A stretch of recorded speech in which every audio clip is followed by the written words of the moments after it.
ನಮಸ್ತೆ. ಈಸಿಯಾಗಿ ವೆಜಿಟೇಬಲ್ ಪುಲಾವ್ ಹೇಗೆ ಮಾಡೋದು ಅಂತ ನೋಡೋಣ.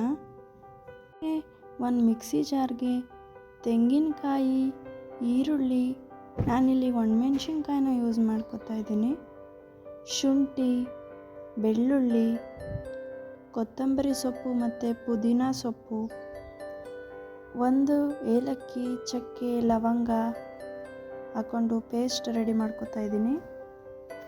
ಒಂದು ಕುಕ್ಕರಲ್ಲಿ 2 ಸ್ಪೂನ್ ಎಣ್ಣೆ, 2 ಸ್ಪೂನ್ ತುಪ್ಪ ಹಾಕ್ಕೊಂಡು ಒಗ್ಗರಣೆಗೆ ಸ್ಪೈಸಸ್ಗಳನ್ನ ಹಾಕ್ಕೊಂಡು ನೀಟಾಗಿ ಫ್ರೈ ಮಾಡ್ಕೊತಾ ಇದ್ದೀನಿ.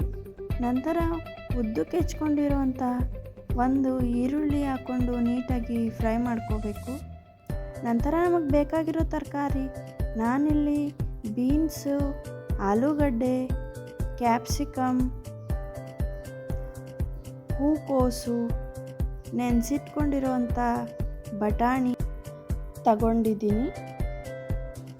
ನೆಕ್ಸ್ಟು ಹೆಚ್ಚಿಟ್ಕೊಂಡಿರೋಂಥ 2 ಟೊಮ್ಯಾಟೊ, ಸ್ವಲ್ಪ ಉಪ್ಪು, ಅರಿಶಿಣ ಪುಡಿ ಹಾಕ್ಕೊಂಡು ನೀಟಾಗಿ ತರಕಾರಿನ ಬಾಡಿಸ್ಕೋಬೇಕು.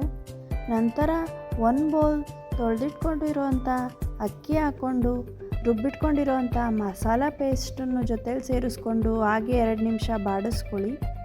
ನಂತರ 1 ಬೌಲ್ ಅಕ್ಕಿಗೆ 2 ಬೌಲಷ್ಟು ನೀರು ಹಾಕ್ಕೊಂಡು ರುಚಿಗೆ ತಕ್ಕಷ್ಟು ಉಪ್ಪು ಹಾಕ್ಕೊಂಡು ಕುದಿ ಬರೋವಾಗ ಕುಕ್ಕರ್ ಲಿಡ್ನ ಮುಚ್ಚಿ 3 ವಿಷಲ್ ಕೂಗಿಸ್ಕೋಬೇಕು.